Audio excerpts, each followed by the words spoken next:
আধুনিক প্রকৌশলে সজ্জিত সঞ্জয় তার পর্যবেক্ষণের কাজে অবিচল। Approaching the saluting base is the robotic multi-unity legged equipment, in short, mule. I am Subedar Rajneesh is leading this contingent.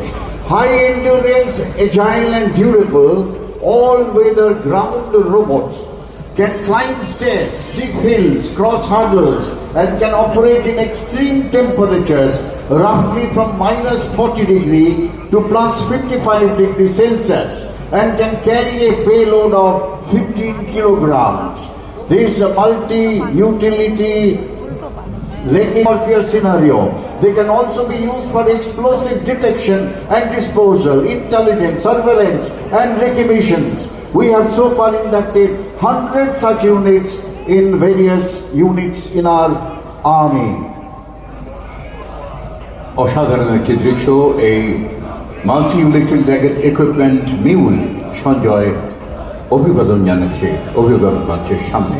They are presenting a salute and respect to all VVIPs. Give them a big hand, ladies and gentlemen.